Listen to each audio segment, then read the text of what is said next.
هانز فليك مدرب برشلونة لسان حاله بيقول لو كان العدل رجلا في كرة القدم لقتلته. إذا اجيت وقلت لك إنه في فريق كرة قدم عم يحقق سلسلة من الانتصارات المتتالية هو من الصعب إيقافه، وإذا اجيت وقلت لك إنه هذا الفريق عم يواجه فريق عم يمر بأسوأ فتراته هذا الموسم، طب إذا اجيت وقلت لك إنه في فريق كرة قدم بلش الموسم بأسوأ شكل ممكن وحاليا متصدر الدوري، وخصمه بلش الموسم وكل جماهيره عم تحلم بالسداسية، والوضع الحالي اللي عايشه طريق المركز الثالث من وين؟ طب إذا اجيت وقلت لك إنه في فريق كرة قدم خلق 9 فرص محققة وسجل هدف واحد، وخصمه وصل الاكس جي تبعه ل 0.2 وسجل جولين، هذا الحكي كله اللي حكيناه ممكن اختصاره بكلمة واحدة: الجانب الأسود من كرة القدم. فشو هي العدالة اللي عم يطالب فيها جمهور نادي برشلونة؟ وشو اللي صار بأهم مباريات الدوري الإسباني؟ كيف قدر أتلتيكو يحسم القمة وبالطريقة السيميونية؟ ولتعرف أجوبة هاي الأسئلة فكالعادة أنا أغيد. وبداية مرحبا، كل الحكي اللي ذكرناه بالمقدمة يا عزيزي المتابع هو جزء من موسم 2023-2024 وتحديدا على مستوى الليغا. بليلة 21 من ديسمبر جدول مباريات الدوري الإسباني قرر يقدم لنا واحدة من القمم ما بين أتلتيكو مدريد وبرشلونة. قبل بداية هاي المباراة كان في سؤال مطروح على مستوى وسائل التواصل الاجتماعي وعم يدور ببال كل مشجعين كرة القدم: كيف راح يكون شكل القمة ما بين برشلونة هانز فليك وهو عم يمر بأسوأ فتراته هذا الموسم، وما بين أتلتيكو سيميوني اللي عم يقدر يقدم نوعا ما شكل من الممكن القول عنه انه هو هجومي وعم يسعى انه يكتب التاريخ من خلال سلسلة الانتصارات المتتالية. كل الاحتمالات كانت واردة بهي المباراة وكل الاحتمالات باءت بالفشل.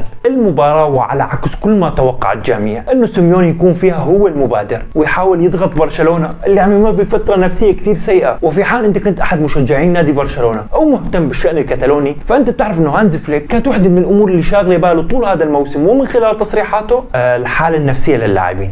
فلما تكون الحالة النفسية للفريق اللي قدامك سيئة يفترض انك تبادر وتهاجم. سيميوني هذا الكلام كله ما قاموا من ارضه اساسا ودخل بالشكل اللي نحن بنعرفه عن اتلتيكو مدريد. سيميوني انطلقت المباراة وكان اكبر حدث مهم فيها هو غياب لامين يامال، غياب اللاعب اللي كان برشلونة بيعتمد عليه على انه حله الاول عندما تشتد الصعاب، وبيتعامل معه على انه هو الرجل اللي ممكن يخرجك من مأزق او لما تكون الدنيا مسكرة، فما بالك لما تكون عم تواجه الفريق اللي بيعرف تماما يسكر الملعب. الا انه غياب لامين يامال لم يكن له تأثير الجلل، ورافينيا فينا نتعامل معه على انه كفى ووفى، وللأمانة كل من حضر من لاعبي برشلونة كان يستحق الاحترام والتقدير، الا انه ما كان ينقص برشلونة الا شيء واحد بس: عدالة كرة القدم. لو جاي انت قبل هي المباراة وقايل لي انه سيميوني ممكن يترك الطابة لهانز فليك ويقول له قدم لي برشلونة اللي انت بتعرفه وانا حقعد اتفرج عليك وبالنهاية حاحصل على اللي بدي اياه، والله كنت صدقتك. الا انه الشكل اللي طلع فيه اتلتيكو مدريد بهي المباراة تحديدا ما كان لسيميوني علاقة فيه اساسا، وحتى للاعبين اتلتيكو ما كان كثير لهم علاقة بالموضوع.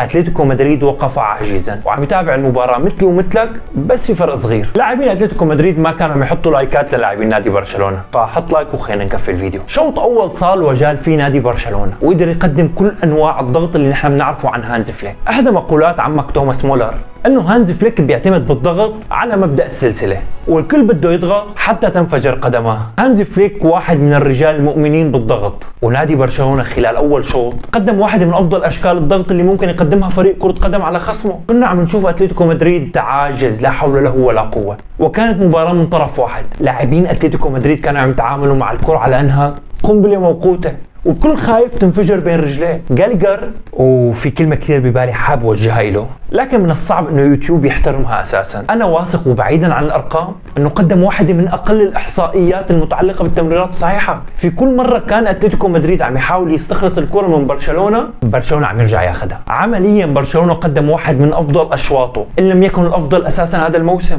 وما كان بينقصه الا شيء واحد: زيادة الغلة من الاهداف. برشلونة خلال 20 دقيقة كان عم يحاول يتدرج بالكرة بشكل كثير لطيف، يتناقل الكرة بمبدأ التيكي تاكا او نسميها فليكي فلاكا ما بتفرق، نسبة للمذكور اللي ما كان حاضر المباراة اساسا اللي هو هانز فليك، ويحاول يفرغ الجانب الايمن ويعطي الكرة لرافينيا وعرضية باتجاه منطقة الجزاء لعل تحدث الامر الجلل على مستوى دفاعات نادي اتلتيكو. نادي برشلونة حاول يعيد الفكرة اكثر من مرة ونادي اتلتيكو تأقلم مع الموضوع وصار ما عنده مشكلة اساسا انه رافينيا يستلم، وفي حال كان عنده مشكلة فاسأل جاليجر بيحكي لك رافينيا شو عمل. الا انه برشلونة ونسبة للدي ان اي تيكي تاكا سجل هدفه عن طريق العمق وبطريقة 1-2 حتى لو ما كان جافي كثير قاصدها، الا انه انها تدرج تحت اسم التيكي تاك. اتلتيكو مدريد وما قبل الدقيقه 60 وركز لي على الدقيقه 60 لانها من وجهه نظري مفصليه نوعا ما. كنا عم نشوف كل مره لاعب اتلتيكو مدريد بيستلم الكره محاوط باربع او خمس لاعبين من نادي برشلونه، وبرشلونه من دون ما يبذل اي مجهود كان عم يخلق مواجهات لاعب واحد على واحد،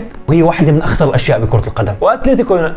واتلتيكو سيميوني واقف عم يتفرج مثلي مثلك. شوط اول استمر على هذا الحال ومن دون اي خطوره تذكر لنادي اتلتيكو، تناقل سلس للكره بين لاعبين نادي برشلونه والجميع كان مستمتع. انتهى الشوط الاول على هذا المنوال، وانتهى شوط كان فيه برشلونه عم يورجيك انه هو يمتلك من الرغبه والحافز كم اكبر بكثير من اللي بيمتلكه اتلتيكو. واذا انت كنت كثير مهتم بالشان الاسباني فانت عارف تماما يا صديقي بانه اتلتيكو مدريد بتاع سيميوني داخل هي المباراه وهو همه الوحيد انه ما يخسر، فما بالك لما قال لك انه هو ما عرف طعم الانتصار اساسا على ارض الكتالان من اكثر من 18 سنه تقريبا. يعني في ناس بتشجع نادي برشلونه وعم تتابع هذا الفيديو واتلتيكو مدريد مو قادر يربح برشلونه على ارضه. الكل كان ناطر رده فعل، والكل كان عارف انه سيميوني خلال الشوط الثاني مطالب على القليله برده فعل. جناب مثل طناب، مصطلح سوري بيعبر على انه اعمل نفسك ميت، وسيميوني لم يبدي اي تغيير ولم يبالي حتى باداء فريقه اللي كان اقل ما يقال عنه انه مخزي. اتلتيكو مدريد ملك المدارس الدفاعيه، كان يقدم واحد من اسوء اشكال الدفاع. كره القدم الحديثه اخطر الاشكال فيها هي انك انت تترك اللعيبه مان تو مان، وخصوصا لما يكون في لعيبه ذات مهاره عاليه مثل رافينيا على الاجنحه، او لعيبه قدرانه تكسر خطوطك مثل بدري. الا انه اتلتيكو مدريد كان يرسل رسائل خاصه للجماهير ودائما بحسسك انه هذا الفريق والله ناقص لاعب. هذا الكلام كله اللي ما حضر المباراه من المستحيل انه يقتنع فيه. والدقيقه 60 اللي حكيت لك عنها على انها علامه مفصليه اجى فيها هدف التعادل، هجمه مرتده كلاسيكيه واسيست من كاسادو. كاسادو لاعب برشلونه واحده من اسوء طرق التشتيت اللي اتبعها كاسادو، ساهمت باسيست وبشكل مباشر لنادي اتلتيكو مدريد. لك ان تتخيل انه خلال 60 دقيقه نادي اتلتيكو مدريد سجل تسديده واحده جاء منها الهدف وباسيست من لاعب برشلوني، فموضوع العداله مهم بتوقع. بعد الهدف استمرت المباراه بما آلت عليه وظل نادي برشلونه هو المبادر. فرصه ليفاندوفسكي من 16 وانفراد لرافينيا مطلق، بيدري عم ينفرد بالحارس والعارضه ترفض رافينيا. كل هذا وسيميوني قاعد عم يبدل باللعيبه وشكل اتلتيكو ما تغير، لدرجه انه سيميوني باخر 5 دقائق كان عم يطلب من لعيبته انه حاجه، انا بدي 5 ورا و4 بالنص واتركوا لي هذا الطويل لحاله. التعادل افضل من الخساره بالنسبه لسيميوني، والانتصار واحد من ضروب الخيال، الا انه جاءت صفاره الحكم واتلتيكو متسيدا للمشهد. هجمه مرتده كلاسيكيه، تمريره على اليمين، فجاه وكما هو معتاد فراغات على مستوى خط نادي برشلونه، هدف لاتلتيكو ولاعيبه برشلونه عم تتساقط بالارض.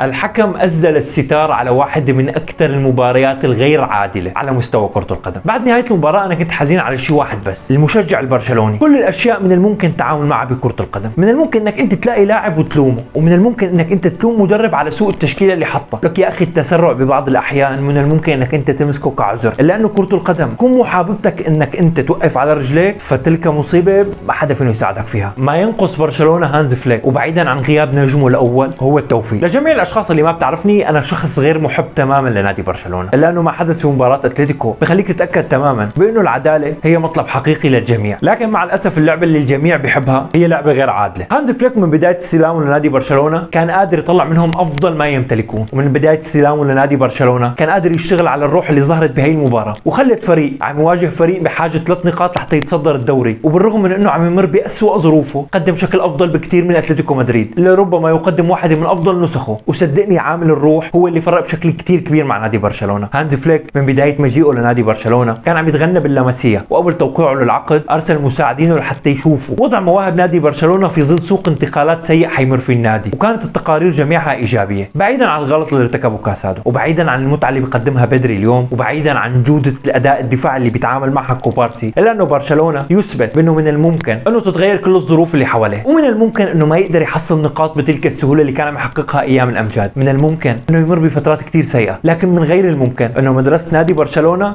تقل جودتها وستبقى اللمسيه هي الشيء اللي من الممكن انه يستند عليه نادي برشلونه باحنك الاوقات. اما اتلتيكو مدريد سيميوني فلما ما تكون متابع لنادي اتلتيكو مدريد وتسمع بانه نادي اتلتيكو مدريد هو افضل دفاع على مستوى الدوري، وتسمع بانه نادي اتلتيكو مدريد عم يقدم واحده من افضل فتراته، رح تنطر انك انت تشوف فريق قادر على انه يوقف الند بالند ويواجه نادي برشلونه بالرغم من انه عم يلعب بارضه، وخصوصا اذا عرفت انه خصمك لا مدربه موجود على الخط ولا افضل لاعبينه موجود على الدكه اساسا. الا انه ما قدمه سيميوني اليوم لا يمت المدرسه الدفاعيه بصله، وما قدمه سيميوني اليوم وما هو الا عباره عن عشوائيه، فراغات فراغات على مستوى العمق وسوء تمركز على مستوى الاطراف. لاعبين اتلتيكو مدريد خلال 90 دقيقه في حال استثنينا منها 10 دقائق كانوا عايزين على انهم يطلعوا 3 كرات ورا بعضها، وكانوا عايزين على انهم يلعبوا كره بينيه صحيحه وحيده. جلجر يستحق انه يكون واحد من اسوء لاعبين المباراه، ولولا اوبلاك فشاهدنا نادي برشلونه اليوم عم ياكد على انه ملعب الكتالان بعيد كثير عن عيون سيميوني. الدوري ما خلص ابدا والمنافسه عليه اشرس من ما نحن مفكرين. اتلتيكو اللي منيح اليوم ومتصدر الدوري من السهوله انه يوقع، ونادي برشلونه اليوم اللي عم يمر بفتره كثير سيئه وسيناريوهات مخزيه على مستوى كره القدم من السهوله انه ينتصر بالمراحل اللي جايه. يبقى القرار بين ايدين ريال مدريد. هل ريال مدريد مع انشيلوتي رح يمتلك النفس الطويل